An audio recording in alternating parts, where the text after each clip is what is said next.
Um, okay, so thanks a lot, Chanuk and Bud, for the presentation.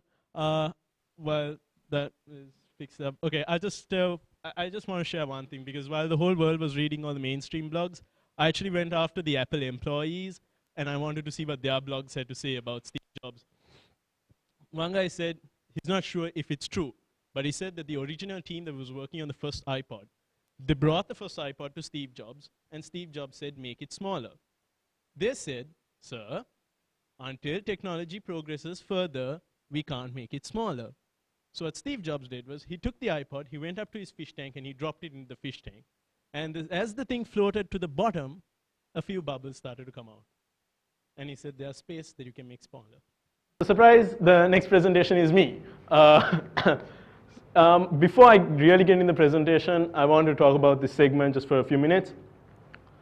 This segment was something where I opened my big mouth last month and said, why don't one of you every month come up here and present? And just to get things started, I'll be the first one. And I'm slightly regretting that. But okay, here's the deal, guys. Honestly speaking, I was thinking at that time that'll be all good, I can do this. But right now, as I'm standing before you guys, this is honestly the most nervous I've ever been. I had to run to the washroom twice already. Okay, this is honestly the most nervous I've ever been. And that is because I'm actually going to show something to you guys, and I'm going to display something to you guys. And I'm realizing the truth that until you get something out to people, right, you don't know what it's like. That experience is something you'll have to go through. So every month, we want one of you guys to come over here and show off what you'll have been building, show off, maybe you can decide at this meeting itself, you can decide that you want to build something for next month. Either way, you'll have to come up here and sort of give a display, a presentation on your product. Who knows, there might be someone who might pick the product up and say, okay, fine, cool, let's make this into business. You don't know, but trust me, whatever's done, it's an experience that will go somewhere. So to get started with my presentation, I'm going to, is it okay if I just pull this thing out? Won't damage the Mac. I don't have enough money to. Oh, I'm serious. I mean, this thing is connected to the charger because it doesn't have enough battery power to run by itself. Anyways, no signal, no signal. The signal. Okay. So hi guys, I'm here to talk about my own project that started out as a final year project at university. It's called Project. I wanted someone to guess how to pronounce MADA. And the person who guesses gets a free Mars bar. So I'll give 30 seconds. Anyone just raise? Okay, fine. Sir in the white, hold on. MADA. Okay, wrong. A for Adnan. No, thanks a bunch. MADA. Wrong. Mother? No. I wouldn't name my mom. No. Hey, go. It's, okay, guys, it's like my name. No one knows how to pronounce Kiriappe, right? It's not obvious. Tell me. Someone else, just one more person. Yes, go on. MADA. MADA. Okay, so what this stands for is Multiple Authorship Detection Automation. That's a mouthful, right? So the A's are derived from the O's, and that's MADA. Okay? I'm sorry, I wanted to come up with that. Okay, so don't worry, I'll still give the mouse bar to someone at the end of the presentation. So MADA is, like I said, Multiple Authorship Detection Automation. So let me start off with the problem I'm trying to solve. Plagiarism, as we know it, is an issue for lecturers, at least, in universities. I know it's not too much of an issue for the students, but for lecturers, in academia, it's a problem. But what's going wrong is that the softwares that have come up, that have been built to deal with plagiarism, aren't doing the job well enough. Key example, Turnitin, the leader in plagiarism detection software today. How they work is, we'll say that Nazli has taken he is submitting his document. What the university will do is they will upload it to Turnitin system. And then Turnitin will look at the document and say, has this person taken his writing from anywhere else? Has he stolen it? And how they do this is they have this huge database, right, of over 150 million documents, of over 90,000 journals and books, and over 1.4 billion archived web pages, right? They will compare it with all of that. They have this massive database. They will compare and they will try and find, has this person taken it from any other source? Now that's good. That's good. But the problem is twofold. First of all, if Nazli goes to Hamid and says, Hamid, write the second chapter for me, and Hamid does a completely original piece of work, the system is never going to detect it. Why? Because that document doesn't exist anywhere else. The document exists, well, only between the two of them. It's all completely original work, but it's plagiarism. We have a word for this. It's called outsource. You have all heard of it? It's called outsourcing, right? And the second problem is that we discovered with Turnitin is that if you take a piece of wording from somewhere else and you just change a little bit here and there, you can drop the certainty from 70% all the way down to 30%, which is below the threshold at which you can accuse a student of plagiarism. So there's a serious issue here. And what I have done is I set out to build a solution that would, instead of looking for other material, what it does, it looks at the style. So it looks at the entire document, and it's going to automatically say, Hamid or someone else, not Nazli, there was someone else involved in writing the second chapter of this document. The rest of this document was done by one person. Someone else wrote the second chapter. And why is this important? Because while you might be able to tell as a human, you might be able to read it, and you can see, oh, 4 chapters full of errors, 1 chapter no errors. How did this happen? You're a human. You can tell that. But you can't use human intuition as a case. You have to use quantitative values as a case in plagiarism cases against students. So what you need is a systematic approach. You need an automated approach, right? And that is exactly what MADA does. Before I get into the product demo, I just want to give you a hint at what the market size is. Remember I said 150 plus million documents on their database? Do you know how much it costs to scan a document with them? Just one document? $10. Are you going to do the math for me? 150 plus million student documents, $10 per document. I don't need to do the math for you. You'll know that this is huge. Over 10,000 institutions, universities registered with them. All of them pay a hefty sum per month. I don't know what it is. It's a thing that's dealt with the universities personally, but I can assure you that it's quite a lot. If it's going to handle every single month at least 100 students submitting their documents, yeah, it's got to be a lot of money. So this thing is big. So I'm going to do the product demo, and then I'm going to just talk to you all about the other markets that I'm looking into. And I've got a bit of a surprise here as well. Today in the morning, I finished an algorithm. It was actually, I started it yesterday on a sudden spark. And today in the morning, I finished it. And I just want to show it off to you guys, how this works. Yes, it's still, I've just left it in this compile stage. I'll explain that as well. So, OK.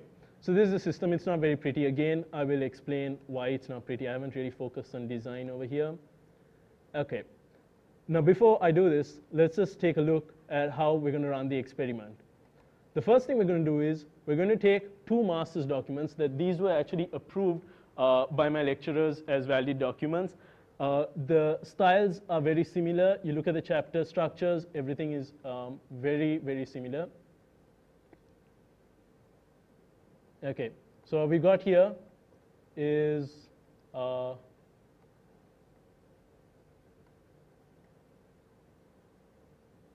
two master's documents. On the left, the column that I just expanded, that's the list of chapters, right? Now what I'm going to do is I'm going to take from the document, OK, which one's left, which one's right now? Easiest thing. There's this document. I'm going to take chapter 2 literature review from this document. I'm going to inject it into this document because it's very similar. The writing styles are very similar. the text number of words, everything is very similar. I don't know the topic. The software hasn't been built to detect topics. That doesn't make sense. Every chapter changes the topic. So it's just going to look at the writing style. And what I'm going to do is I've created a hybrid document that you guys can just quickly take a look at over, over here. Right? As you can see, over here, you can see chapter 2, literature review. It's injected into the document. So just a quick question. Are we clear up to now? Are we very clear? OK. So now what my system is going to do is going to automatically tell chapter 2, literature review is the odd chapter out. I want all of you all to go, ooh, if it works, OK? Bear with me. Humor me. Do whatever you call it. OK. So here we go. So the system, what I do is I just select this document, right? That's testing.docx. And I'm going to click open. OK? The first thing this document is going to do, it was an assumption for my FYP, is that it's going to break it down into chapters and assume that only chapters could have been injected. This was, for the time being, I had only technically 4 months to develop this. So I couldn't do better than that. But the chapters is what I'm going to detect. So here you go. This is the system. Let me see if it's running. OK. So yeah, no problem. Right, there you can see it's breaking it down into the chapters. This is a part which takes a little long. Right? And it still hasn't started the detecting part. So this, I just want to see, this is, I can only go as fast as the Word API permits me to. So bear with this. I just want you to see how fast the results actually come out of a document that's this size. This is the debug. Don't mind those numbers. All right. It's been less than 30 seconds so far. There you go. Finished in under 20 seconds. OK? Now, I'm going over to the folder. Now, this is the part which I changed today. OK? All this time, this is what the test looked like. OK? This is what I used to see, right? And I could tell which chapter had been taken based on this. OK? It's difficult to read. Don't try it. You're going to end up with epilepsy if you try to read this. OK? But these are the numbers I used to just look at, and I could tell. Right? And to give you an idea of how difficult it is to tell, right? These are the sort of tests. This one's actually a pretty good one. Right. This is the kind of writing style that you see. These are all the chapters. The writing style has been profiled, right? And you can't see much of a difference, right? It's very difficult. So today's algorithm, which I'm seriously really happy with. Let's close those two. OK? This is the results from all the tests. Pray that this worked. OK. I'm not editing anything. I'm just making the font larger. Right? No typing. No typing. You can see no typing.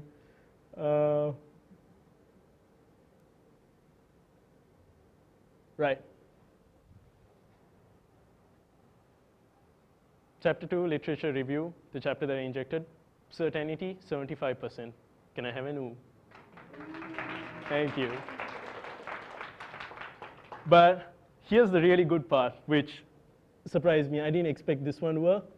I am now going to do something that ideally shouldn't be done. Because this system right now has been built to detect one chapter. Also, this particular algorithm has been built to take out one chapter. What happens when you throw in a document that was never edited?